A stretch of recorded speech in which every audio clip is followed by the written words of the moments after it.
저희가 지금 바이블 빌더 아틀라스라고 하는 그 흐름을 정해놓고 우리 창세기부터 시작해서 요한계시록까지 성경 전체가 우리에게 어떤 말씀을 가르치시고 있는가, 이것을 저희가 알아가고 있는 중에 있습니다. 저희가 창세기를 5번 설교를 했고, 출애굽기를 5번 했고, 저희가 레위기를 5번 하는 차례에서 첫 번 설교가 끝난 이후로 종려주일과 부활주일이 있어서 저희가 2번은 종려주일, 부활주일에 맞춰 말씀을 들었습니다. 이제 오늘 레위기 2번째 시간인데요.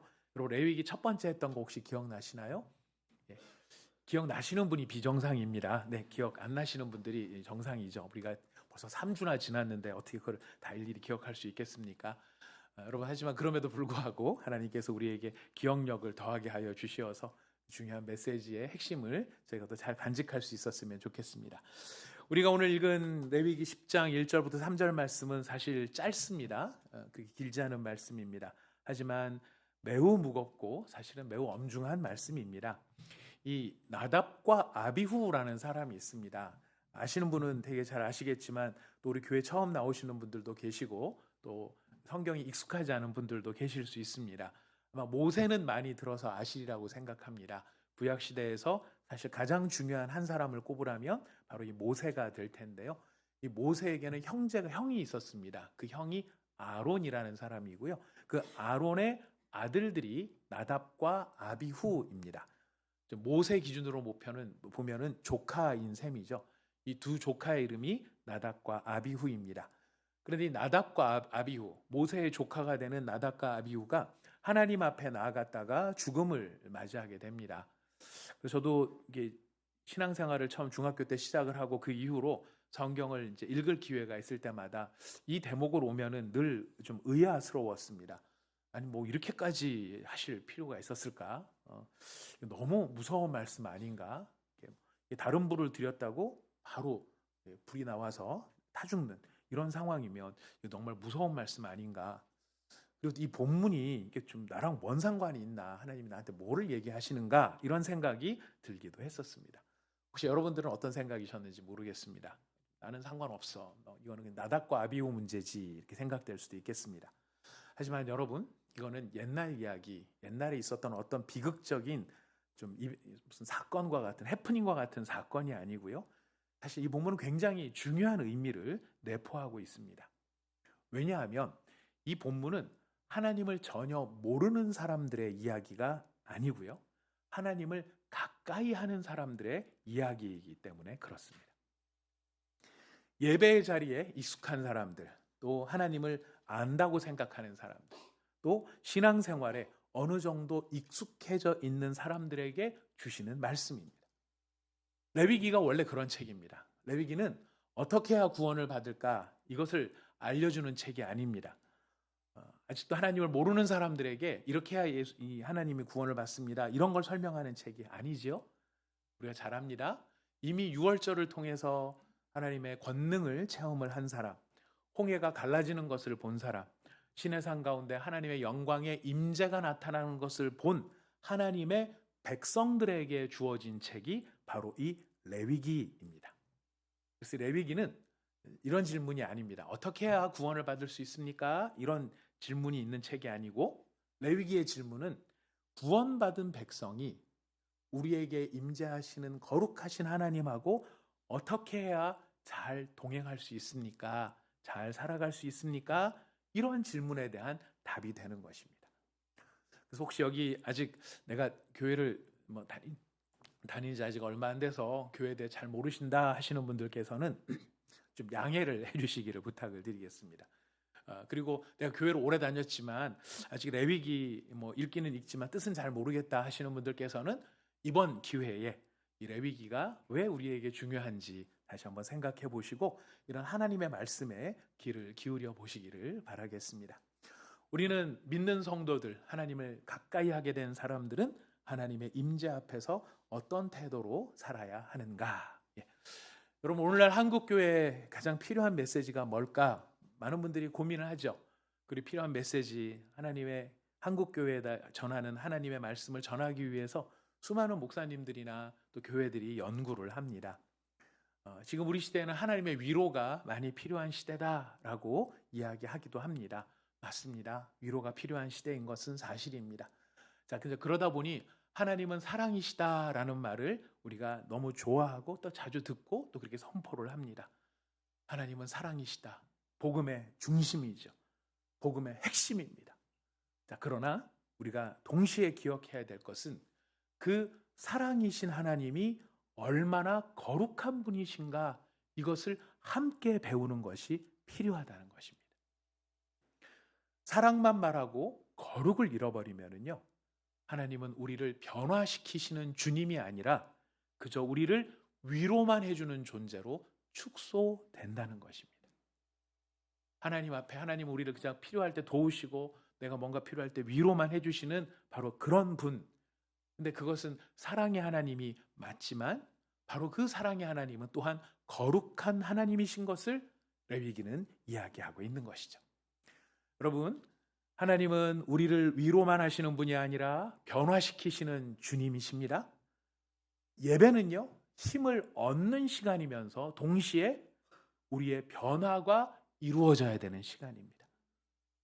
예배자는요, 위로를 받고 끝나는 사람이 아니라 변화를 결심하고 거룩의 자리로 나가야 하는 것이 예배자의 모습인 것입니다.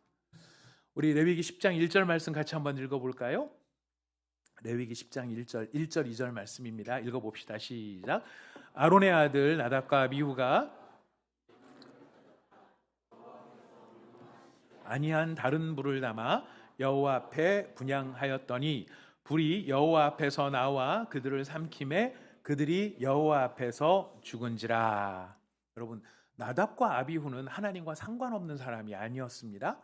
그들은 제사장의 아들이었을 뿐만 아니라 본인들이 제사장이었어요. 그러니까 하나님 앞에 제사 드리는 예배의 중심에 서 있었던 사람이 바로 나답과 아비후입니다. 우리가 앞에 읽은 출애굽기에 보면 하나님께서 이스라엘 백성들에게 십계명을 주시고 하나님의 백성과 하나님이 언약을 하십니다. 그리고 언약이 체결된 다음에 그 기쁨을 가지고 잔치를 하게 되시죠. 그래서 우리 성찬식을 하던 주일에 아마 들으셨을 것입니다. 하나님께서 이스라엘 장로 70명을 하나님의 보좌 앞으로 초청을 하셔서 같이 파티를 하셨습니다. 그때 이름이 써 있는 사람이 4사람이 있었어요. 한 사람은 모세, 두 번째는 아론, 세 번째는 나답, 네 번째는 아비후. 그리고 나머지는 이스라엘 장로 70명. 여러분, 그 자리에 이름이 기록되어 있을 만큼 핵심적인 위치에 있었던 사람들, 바로 그 사람들이 나답과 아비후였어요. 이 사람들은 하나님을 모른다라고는 절대 말할 수 없는 사람입니다. 그런데 너무나 정말 기이하게도 하나님 앞에서 죽고 마른 것이죠. 이유가 무엇입니까? 다른 불을 드렸기 때문입니다. 여러분, 이 본문을 이해하려면요, 9장을 같이 좀 살펴볼 필요가 있습니다. 9장의 마지막이 어떻게 끝나는가, 그리고 이 9장의 마지막과 10장 이 앞부분이 어떻게 연결되는가를 보시면 우리에게 주시는 메시지가 좀 더 분명할 거예요. 우리 9장 22절부터 24절 같이 한번 읽어보겠습니다. 시작. 아론이 백성을 향하여 손을 들어 축복함으로 번제와 화목제를 마치고 내려오니라. 모세와 아론이 회막에 들어갔다가 나와서 백성에게 축복하며 여호와의 영광이 온 백성에게 나타나며 불이 여호와 앞에서 나와 제단 위에 번제물과 기름을 사른지라. 온 백성이 이를 보고 소리 지르며 엎드렸더라. 아론이 하나님 앞에 들어가 첫 번 제사를 드린 거예요. 완공된 성막에서 첫 번 제사를, 속죄제, 번제, 화목제를 드리고 나와서 이스라엘을 축복합니다. 그랬더니 하나님 앞에서 하나님의 불이 나와 제단 위에 올려놨던 제물들을 모두 불태워 버리십니다. 받으신 것이죠. 하나님이 기쁘게 받으신 겁니다. 이걸 보고 백성들이 소리를 질렀다, 그리고 엎드렸다, 이렇게 되어 있습니다. 어떤 소리를 질렀을까요? 여러분, 상상에는 어떤 상상이 나십니까? 막 불이 나오니까 비명을 지르면서 꺄! 막 이렇게 막 놀라는 소리, 이런 소리일까요? 지금 레위기에서 이 소리라는 단어가 처음 구약에서 등장을 하는데 그 이후에 여러 번 나옵니다.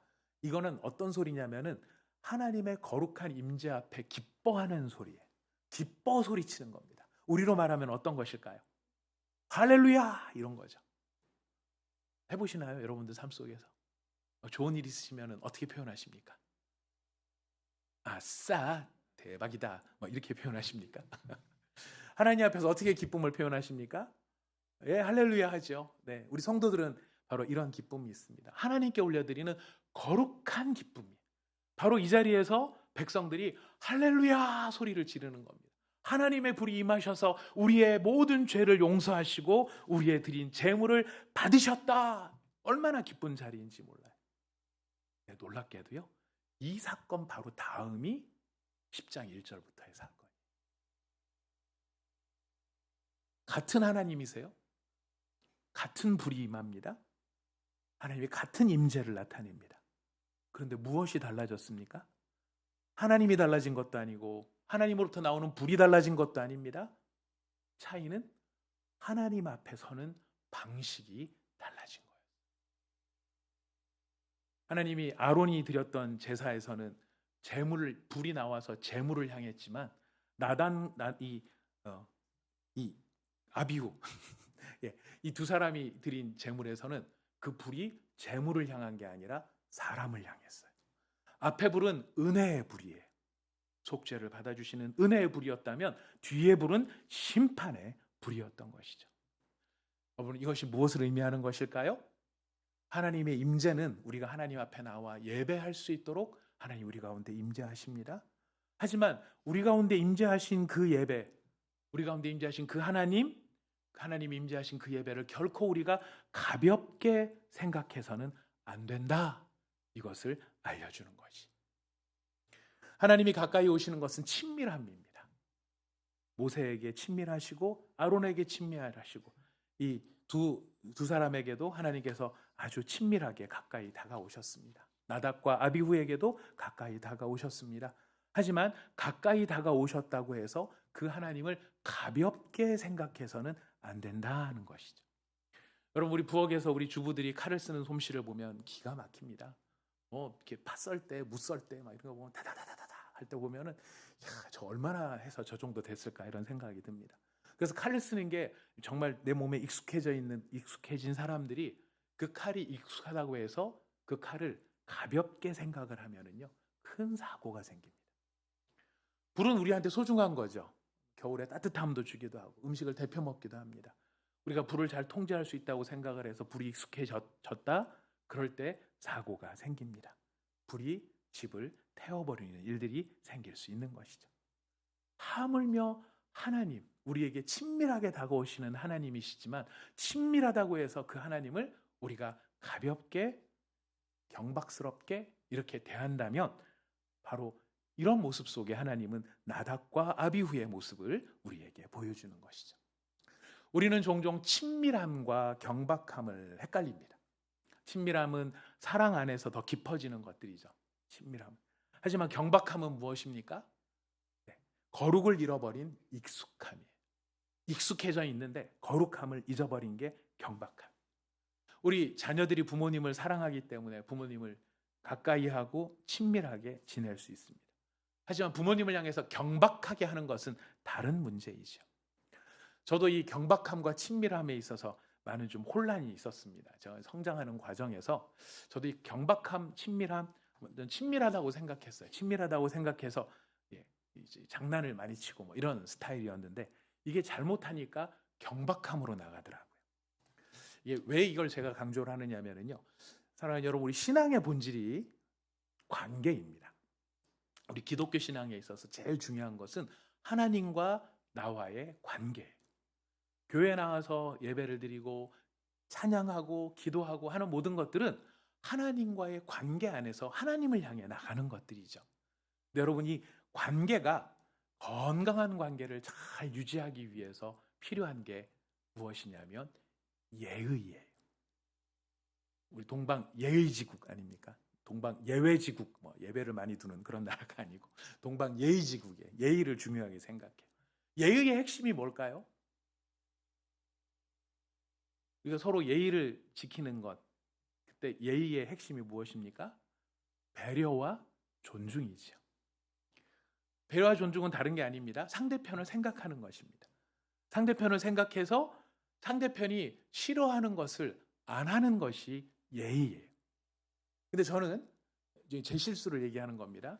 저는 친밀하다고 생각을 해서 이게 장난을 잘 치고 이게 막 친밀한 표현이야. 이렇게 했는데 상대편은 그것을 정말 싫어하는 사람들이 있더라고요. 저는 싫어하는 그 사람을 보고 제가 뭐라고 생각을 할게요? 까다롭기는 뭐 이렇게 생각을 한 거죠. 하지만 그거는 까다롭기는 이게 문제가 아니라 그 사람한테는 그게 정말 싫은 거죠. 싫으니 어떻게 합니까? 그거를 존중해 줘야 되는 거죠. 여러분, 우리가 하나님과 내가 신앙생활을 잘하고 있다, 요즘 내가 신앙생활이 좋다라고 하는 건 딴 게 아닙니다. 하나님하고 나하고 관계가 좋아지는 거예요. 신앙생활이 요즘 난 좀 별로야, 좀 뭔가 신앙생활이 힘이 없고 매가리가 풀려 있고 뭐가 푹 쳐져 있어. 무슨 말일까요? 하나님하고 나하고 관계가 좀 별로 안 좋아, 대면해, 이런 뜻이 되는 것이겠죠. 근데 여러분, 하나님과 우리와의 관계는요, 사람과 사람과의 관계를 비유로 생각하면 크게 틀리지 않습니다. 하나님 우리를 가까이 해주시고 친밀하게 여겨주시는 것은 분명히 사실이지만, 그렇다고 해서 그 하나님을 그냥 사람에게도 할 수 없는, 예의 없이 경박하게 여러분, 진짜 우리가 상대편을 존중한다면 말 한마디, 행동 하나, 태도 하나도 주의해야 되잖아요. 그런 면에서 뭐 이렇게 개인적인 경험들을 생각을 해보면 왜 그런 경우 있지 않습니까? 저 사람이 나하고 이렇게 별로 친한 것 같지도 않은데 나한테 이게 말을 할 때 이게 반말인지 존댓말인지 이게 헷갈리는 상황이 있을 수 있지 않습니까? 이 사람이 말을 하는데 이게 반말인지 반의 반말인지 반의 반말인지, 네, 이게 존댓말인지. 저 개인적으로는 그래서 존댓말을 저는 많이 사용을 합니다. 처음 만난 사람뿐만 아니라 좀 가까워진 사람에게도 존댓말을 하고, 저보다 나이가 어린 사람에게도 가능한 한 존댓말을 씁니다. 왜냐하면 경험이 있기 때문입니다. 저는 친해졌다고 말을 낮췄더니요, 대본에 나중에 돌아왔던 말이 무슨 말이냐, 언제 나를 봤다고 지가 반말이야? 뭐 이런 말이 들리더라고요. 그래서 내가 생각하는 것과 다른 사람이 받는 거는 다를 수 있는 거구나. 그렇다면 반말을 못 받는 그 사람을 책망을 해야 될까요? 반말을 한 저를 책망을 해야 될까요? 예, 바로 상대편을 생각하는 것이 친밀함 속에서 경외함을 갖는 것이죠. 우리가 하나님을 향해서도 이런 부분들이 필요할 수 있다라는 것입니다. 하나님이 싫어하는 것을 우리가 정말 하지 않는 것. 근데 이 나답과 아비후의 문제는 무엇일까요? 나답과 아비후는 다른 불을 드렸어요. 하나님께서 정하신 불이 있었습니다. 이게 나한테 예배를 할 때는 이 불을 가지고 이렇게 예배를 드려라. 나답과 아비후의 문제는 무엇이냐면, 하나님이 정한 방식보다 내가 정한 방식, 내 취향, 내 만족, 내 생각으로 나가겠다라는 거였어요. 이런 거죠. 촛불이 여기 켜져 있습니다. 큰 촛불, 작은 촛불 있습니다. 근데 불 붙여놓으면 여러분, 큰 촛불, 작은 촛불 다 촛불로 보이잖아요. 우리는 어떻게 생각하냐면, 중요한 건 불이 붙었으면 되지, 이렇게 생각할 수 있어요. 나답과 아비후는 아마 그렇게 생각했는지 몰라요. 하나님 앞에 불을 들고 나갔으면 그냥 불 붙이면 되는 거지, 어떤 불이든 불이 붙으면 되는 거지, 불이 붙은 게 중요하지 뭐 어떤 방식으로 불을 붙였느냐, 그게 뭐가 중요해? 라고 생각했는지 모릅니다. 하나님은 그 방식을 보신 거였어요. 왜? 그것이 하나님을 존중하는 중요한 입장이었기 때문이에요. 요즘 우리 시대는 우리의 취향을 점점 이렇게 맞추어서 소비하는 시대를 살아가고 있습니다. 나 중심적인 시대를 살아가고 있습니다. 여러분, 유튜브를 보면은요, 제가 유튜브를 저도 이제 뭐 이렇게 자주 보고 그러는데, 어느 날 그런 생각이 들더라고요. 유튜브에 이게 올라오는 영상들이 쭉 올라오는데, 영상들을 쭉 이렇게 보다가 갑자기 무슨 생각이 들었냐면, 야, 이게 내 인생의 모습이고 내 뇌의 구조구나, 이런 생각이 들더라고요. 여러분들 유튜브에서 영상 올라올 때 생판 나랑 상관없는 이상한 영상들이 올라오시든가요? 안 그러면 어디선가 뭐 계속 내가 이렇게 봤던 그런 관심 있는 주제들이 올라오시든가요? 예, 관심 있는 주제들이 올라와요. 그게 뭐 알고리즘이 그렇게 돼 있기 때문이겠죠. 내가 흥미있어 보이는 것들을 얘가 계속 올려주는 겁니다. 많이 보라고. 자, 그러다 보니까 유튜브에 쭉 올라와 있는 것들이 결국은 내 뇌에 담겨 있는 관심사들이다. 그래서 여러분들이 어떤 사람인지 궁금하시면 여러분들 유튜브 영상을 올리면서 쫙 한번 보십시오. 그게 여러분들의 뇌의 거의 80% 이상, 90% 이상 우리들의 모습일 겁니다. 내가 하고 싶은 방식, 내가 원하는 것, 내가 편한 것, 내가 만족한 것, 이런 것들을 내 취향에 맞춰서 소비하도록 자꾸 만들어주는 것이죠. 문제는 이런 습관들이 신앙에도 파고든다는 것이. 하나님 앞에 나올 때도 이게 내가 좋아하는 찬양인가? 난 저런 스타일 찬양 좋아하는데 저런 스타일은 진짜 마음에 안 들어. 이건 아닌 것 같아. 내가 듣기 편한 말씀인가? 나한테 뭔가 좀 도움이 되는 말씀인가? 내 말씀 듣고 내 기분이 좀 좋아졌는가? 내 마음에 맞았는가? 우리 물론 그런 생각을 할 수 있습니다. 근데 그것이 중심이 되면은 여러분 점점점 이 예배는 어떻게 되는 것일까요? 하나님을 만나는 시간이 아니라 내 취향에 맞는 종교 컨텐츠를 소비하는 시간이 된다는 것이. 무섭지 않나요? 전 참 두렵더라고요. 내가 하나님을 예배하는 게 아니라 결국 내 취향대로 하나님을 예배하는 것도 내 기분대로 내 이 습관대로 하고 있는 것이구나. 여러분 기억하셔야 됩니다. 하나님은 알고리즘이 추천해주는 컨텐츠가 아닙니다. 하나님은 내가 고르고 골라서 평가하는 대상이 아닙니다. 하나님은 내 취향에 맞추어서 내가 소비해야 되는 분이 아니고 하나님은 내가 엎드려 경외해야 할 거룩하신 하나님이십니다. 나답과 아비후의 문제, 하나님이 원하시는 길이 아니라 이렇게 하면 되지 않아? 이 정도면 되지 않아? 이 정도 어차피 불은 붙었잖아. 여러분 이렇게 생각하는 이 모습, 이것이 다른 불을 드리는 우리의 모습이 될 수 있다는 것. 이건 좀 더 구체적으로 들어가면 그렇습니다. 우리 다른 불의 세 가지 모습인데요. 어떤 경우에 우리는 말씀보다 감정을 앞세울 때가 있습니다. 요즘에 많이 쓰는 말 진심이라는 단어가 있습니다. 진심, 찐. 여러분 진심은 굉장히 중요합니다. 진심이 있느냐 진심이 없느냐는 큰 차이가 있습니다. 하지만 우리가 기억해야 됩니다. 진심은 중요하지만 진심이 기준은 아닙니다. 그럼 뭐가 기준일까요? 하나님의 말씀이 기준인 거예요. 우린 진심으로만 나가면 된다라고 생각하지만 중요한 것은 하나님의 말씀이에요. 말씀은 용서하라 이야기하는데 감정은 미움을 품고 있고, 말씀은 정직하라 하는데 나는 그냥 타협하고 싶고, 말씀은 거룩하라 하는데 나는 그냥 편하게 내 편한 대로 가고 싶은 그런 것들이 다른 불이 될 수 있다는 거예요. 두 번째는 순종보다 열심을 강조하는 경우가 있어요. 열심은 되게 중요합니다. 정말 열심히 있는 것이 얼마나 중요한지 모르겠습니다. 하지만 여러분 아무리 열심히 있다 할지라도 사랑은 내 방식대로 하는 게 사랑이 아닙니다. 사랑은 상대편의 생각을 존중해 주는 것이 사랑인 것이죠. 열심만 있으면은요, 나 혼자 실컷 사랑해 놓고 상대편은 아무런 감동이 없을 수도 있죠. 열심도 중요하겠지만 하나님은 순종을 기대하고 계시는 것입니다. 순종이 뭘까요? 하나님이 받으시는 방식이라는 것, 하나님이 원하시는 방식이라는 것. 세 번째로 다른 불의 위험의 세 번째 모습은 익숙함으로 하나님을 대하는 것이. 이게 이제 크리스찬들한테 우리 시대에는 사실 조용히 찾아오는 제일 위험한 부분이기도 합니다. 처음 믿을 때는 하나님의 말씀 하나라도 떨립니다. 처음 믿었을 때, 감동받았을 때는 한마디의 기도 가운데 나의 눈물이 담겨 있었습니다. 찬송의 한 소절이 내 영혼을 흔드는 감동이 있었습니다. 근데 시간이 지나면 어떻습니까? 익숙해지는 거예요. 예배도 익숙해지고 기도도 익숙해지고 설교도 익숙해지죠. 여러분 본문 딱 들으시면 머릿속에 대지가 확 그려지지 않나요? 오늘 목사님께서 요런 대지로 말씀하시고 적용은 어쩌면 이걸로 말씀하실지 모르겠다. 근데 딱 그런 얘기하면 속으로 자 맞췄어 막 기분이 좋지 않으십니까?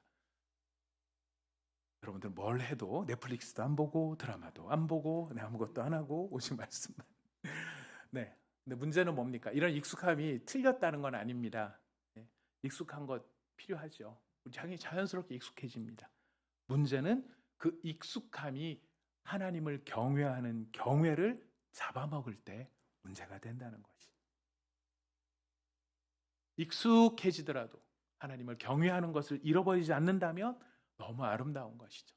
하지만 익숙하니까 넘겨버리는 것들입니다. 왜 우리 핸드폰에서도 쓰다 보면 막 보안 경고 막 뜨잖아요. 위험합니다. 뭐 이렇게 뭐 자꾸 이렇게 주의를 줍니다. 조심하라고. 근데 이게 자꾸 그러다 별일도 없다 보니까 뭐 닫기 누르고 확인 누르고 다음에 누르고 해서 다 넘겨버립니다. 그러다가 정작 우리가 스팸이나 피싱이나 이런 걸 당하게 되면 우리가 막 큰 손해를 보지 않습니까? 그럼 우리 신앙생활을 한번 생각해 봤으면 좋겠습니다. 우리 처음에는 이 말씀 한 절이 우리를 막 찌르고 회개하는 말을 하라는 말을 들으면 내 마음속에 내가 뭐를 하나님 앞에 마음 아프게 해드렸나 잘못했나 이것을 생각했는데 요즘 나중에 이게 익숙해지면은 그래 회개 맨날 하는 이야기지. 목사님 들어와서 설교하려고 시리즈로 설교하면 처음에 회개, 두 번째 속죄, 세 번째 그 다음에 헌신, 네 번째 복. 이 순서가 이렇더라. 그러니까 복을 받기 위해서는 회개가 한번 나오니까 그냥 과정이야. 이렇게 혹시 익숙해져 있는 것은 아니냐라는 것이. 기도하다가 죄가 생각나면 하나님 앞에 잠잠하고 그것을 애통해하며 눈물 흘렸던 그런 모습. 그런 것이 아니라 많이 들었어. 알지. 이 정도까지도 괜찮은데 좀 심하면 그렇더라고요. 너는 뭐 이런 거 있더라고요. 조금 더 나가 지나 잘하지도 등장할 수 있습니다. 여러분 저는 중학교 때부터 신앙생활을 했습니다. 신앙생활하면서 주님을 알게 되고 예수님의 구원에 대해서 알게 되고 속죄에 대해서 알게 됐어요. 그래서 이 주일 성수 굉장히 중요하게 생각을 했습니다. 주일 성수 주일 빠지면은 절대 안 돼 이렇게 생각을 했는데 어느 날 피치 못할 세상으로 한번 빠졌거든요. 전 그때 정말 번개가 치고 죽을까 봐 마음에 두려움이 있었습니다. 근데 안 죽더라고요. 그래서 안 죽네? 이렇게 생각이 들면서 다음번에 다시 한번 빠질 기회가 있었을 때 그래 처음은 한번 봐줬을지도 몰라. 두 번째도 별일 없더라고요. 그러니까 마음에 무슨 생각이 드냐면 주일 한번 빠지는 게 그렇게 대단한 문제가 아니네. 1년에 52주나 되는데 쉬운 2번 중에서 50번 나가고 2번 안 나갔다고 뭐 하나님이 뭐라고 하시겠어? 목사님만 뭐라고 하겠지. 하나님은 절대로 뭐라고 안 하실 거야. 여러분 이런 생각들이 우리 속에 있는지 모르겠습니다. 하지만 사랑하는 여러분, 이것이 어쩌면은 우리가 하나님의 거룩함 앞에서 우리의 마음이 둔해지는 현상일 수 있다는 것 우리가 주의해야 할 것입니다. 신앙의 큰 위기는 무슨 배교나 타락에도 있지만 신앙의 가장 큰 위기는 익숙함 때문에 우리가 더 이상 떨지 않는다는 것. 이것이 위험 신호일 수 있습니다. 나답과 아비후도 하나님에 대해서 이렇게 잘 알았습니다. 누구보다도. 여러분 서열이 있었는지는 잘 모르겠어요. 하지만 이름을 꼽자면 모세, 아론, 나답, 아비후 서열로 보면 3위하고 4위인 사람이에요. 세 번째, 네 번째 해당되는 사람이 그만큼 하나님과 가까웠던 사람입니다. 그만큼 가까웠는데 그래서 더 위험할 수 있는 거예요. 여러분 우리의 익숙함이 하나님을 향한 거룩을 삼켜버리지 않기를 바라겠습니다. 여러분 하나님이 원하시는 말씀이세요. 하나님이 이렇게 얘기하십니다. 10장 3절 말씀 읽어보겠습니다. 10장 3절 읽어봅시다. 시작. 모세가 아론에게 이르되 이는 여호와의 말씀이라 이르시기를 나는 나를 가까이 하는 자 중에서 내 거룩함을 나타내겠고 온 백성 앞에서 내 영광을 나타내리라 하셨느니라. 아론이 잠잠하니. 하나님 말씀하십니다. 나를 가까이 하는 자 중에서 내 거룩함을 나타내시겠다. 두려운 말씀입니다. 왜요? 가까이 갈수록 더 조심해야 된다는 거죠. 하지만 중요한 말씀입니다. 왜요? 하나님은 여전히 사람들을 하나님 가까이로 부르신다라는 거예요. 하나님 우리를 가까이 부르세요. 중요한 건 그 가까이 하시는 거를 결코 가볍게 여겨서는 안 된다는 것입니다. 여러분 교회를 오래 다닌 사람과 교회를 처음 다닌 사람 누가 더 하나님을 경외해야 되겠습니까? 말할 필요가 없죠. 하나님을 더 교회 오래 다닌 사람이 하나님을 더 경외하는 모습이 있어야 돼요. 여러분 처음에 나온 초신자하고 안수 집사님과 권사님들 누가 더 하나님을 경외하는 모습이 있어야 될까요? 다 그런 과정 통해서 나도 여기까지 왔어. 그러니까 너희들도 한번 굴러봐. 난 이제 짬이 됐기 때문에 그런 거 안 해도 돼. 여러분, 그런 것일까요? 말씀을 많이 아는 사람과 말씀을 잘 모르는 사람, 누가 더 겸손해야 하는 것일까요? 여러분, 처음 나온 사람들은 다 누구를 보고 배울까요? 오래되신 분들을 보고 배우는 거예요. 여러분들 그거 아시죠? 조류들한테는 기억력이, 특출한 기억이 있다고.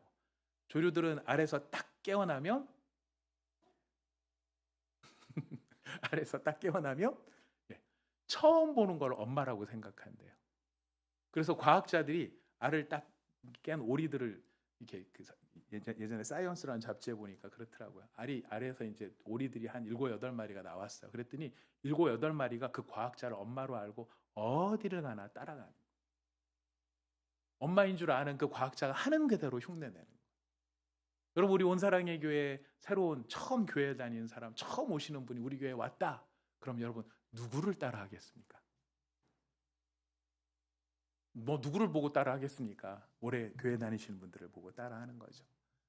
그때 오래 하나님의 거룩함을 알고 하나님을 경외하는 진심이 담겨 있는 바로 그런 모습이, 하나님 앞에 이런 모습이 참된 거룩이구나, 이것을 배워나갈 수 있는 길이 될 것입니다.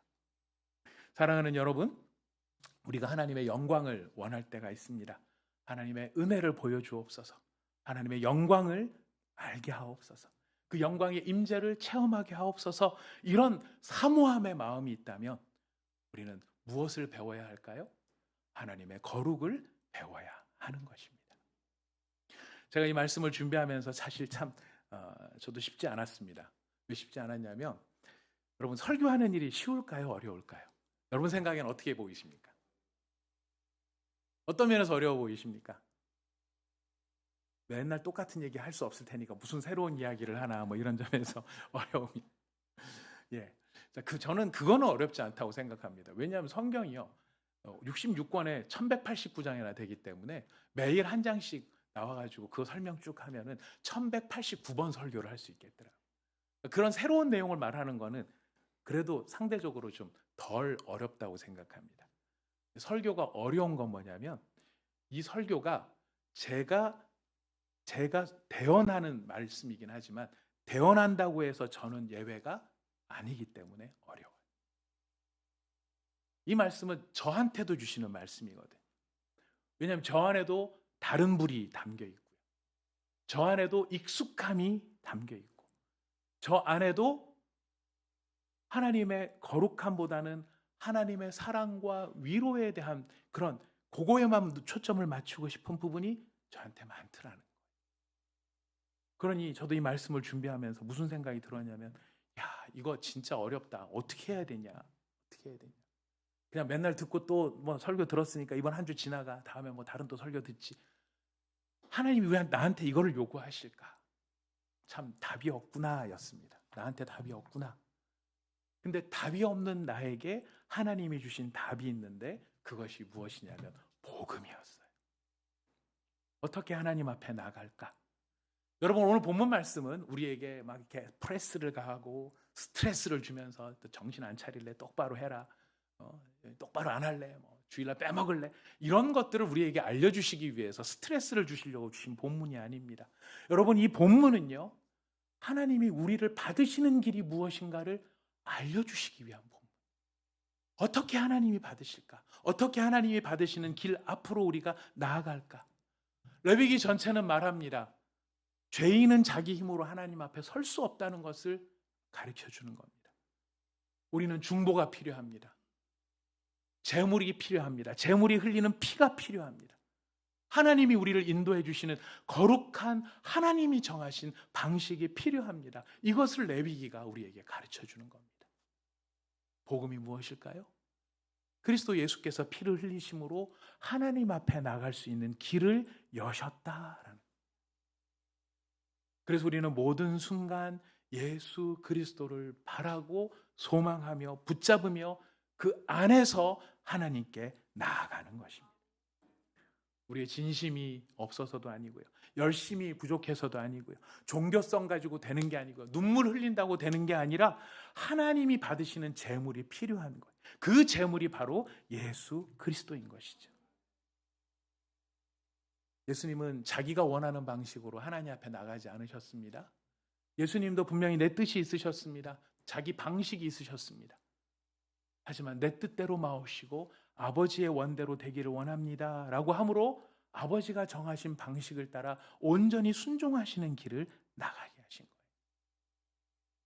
바로 우리는 예수 그리스도 안에서, 이 복음 안에서 예수 그리스도로 말미암아 하나님 앞에 나아가는 길을 얻게 됩니다. 동시에 그 예수 안에서 우리는 우리 자신을 하나님이 기뻐하시는 거룩의 모습으로 변화시키고 나가야 한다는 것입니다.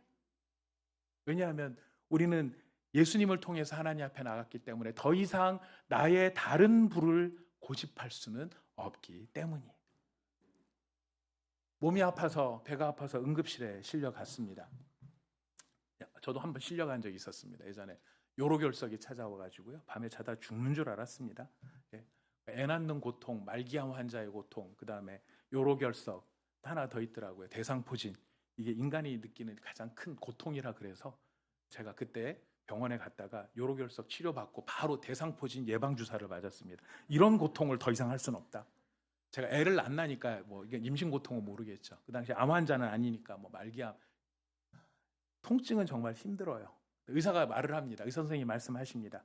지금 요건 급한 불을 좀 꺼드리겠습니다. 요건 바로 처리를 해드릴게요. 하지만 이거 원인 치료를 해야 됩니다. 원인 치료하시려면 앞으로 생활 태도를 바꾸셔야 됩니다. 안 그러면 또 찾아오실 겁니다.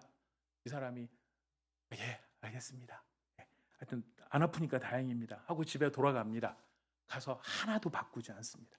먹던 거 그대로 먹고 하던 거 그대로 하고 마시던 거 그대로 마시고 그러다 또 아프면 응급실 가는 거죠.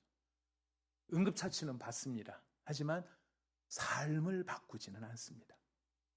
병원은 이용하고 있지만 치료받는 것은 거절하고 있는 것입니다. 아픔은 잠깐 덜어지는 것일 뿐이죠. 이게 우리의 어떤 모습과 연결될까요? 하나님을 예배하는 모습과 연결되는 거예요. 힘들면 예배의 자리에 나옵니다. 괴로우면 기도의 자리로 나옵니다. 마음이 무너지면 주님을 찾습니다. 맞습니다. 주님 응답하십니다. 그런데 주님이 바꾸라고 하는 것은 안 바꾸려고 하는 거예요. 손대지 않으려고 하는 거예요.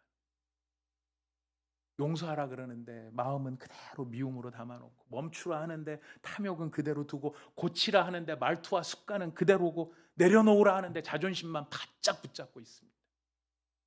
그러면서 문제가 생기고 어려움이 생기면 또 살려주세요 그렇겠죠. 그러나 주님은 우리에게 말씀하십니다.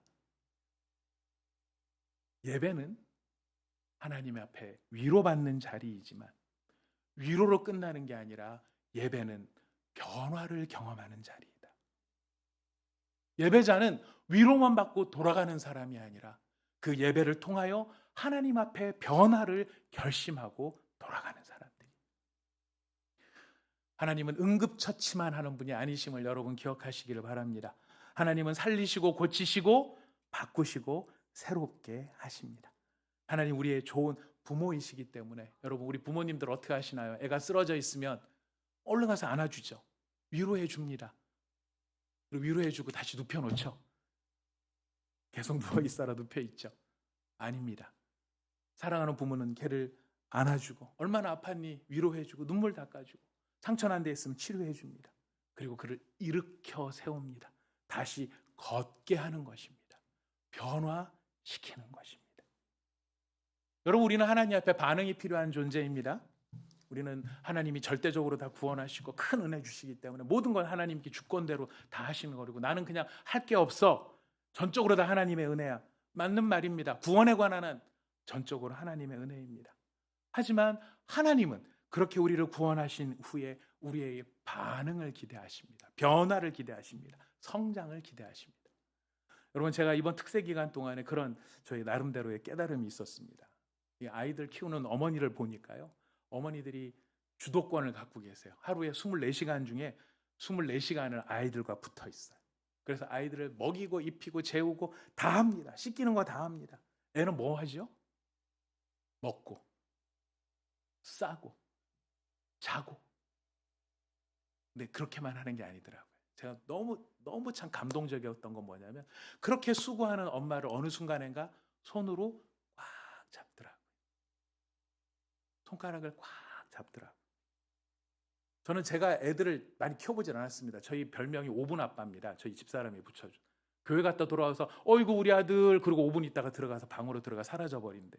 전 그래서 잘 몰라요. 근데 요즘에 우리 교회 자녀들을 보니까 그게 너무 느껴지는 거예요. 와서 막 유나가 저한테 와가지고 제 손을 꼭 붙잡으면 제가 난 딸도 아닌데 왜 이렇게 이쁜지, 지원이도 왜 이렇게 이쁜지 다 이쁜 거예요. 아기가 그렇게 손을 꼭 잡아주는 거예요. 24시간 엄마가 다 하는 것 같지만 그렇게 엄마 손가락 한 번을 딱 잡아주는 아이의 반응이 엄마로 하여금 기쁨을 느끼게 만드는 거죠. 우리가 영적으로 모자라고 부족하다 할지라도 우리가 할 수 있는 상황에서 하나님을 향해 보이는 그 반응이 하나님께는 기쁨이 된다는 거예요. 큰 게 아니더라도, 대단한 게 아니더라도, 이 아이가 엄마 수고 많으시죠? 이제 오늘 팬티는 제가 갈아입을게요. 똥기저귀는 제가 치울게요. 할 수가 없잖아요. 못 하잖아요. 하지만 손가락이라도 엄마를 꼭 잡아주는 그것이 엄마의 기쁨. 근데 여러분, 애가 25살이에요. 근데 계속 누워 있어요. 그리고 누워서 엄마가 다 먹여주고 입혀주고 싸우주고 다 치워줘요. 그리고 가끔 엄마 손을 꼭 잡아줘요. 엄마가 참 기쁘시겠죠. 우리는 변화가 필요합니다. 성장이 필요합니다.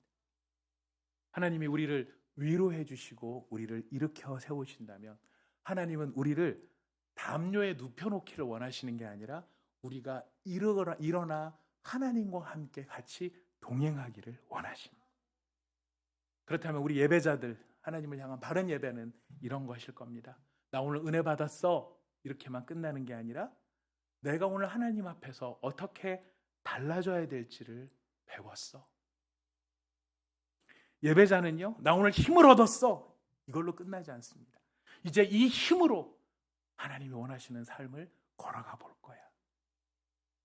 예배자는 위로를 받는 것으로 머물지 않고 거룩하신 하나님을 향해서 걸어 나가는 바로 그것이 예배자의 모습입니다. 우리 온사랑의 교회가 이런 예배자들의 모습으로 하나님의 큰 기쁨이 되는 저와 여러분이 되시기를 바라겠습니다.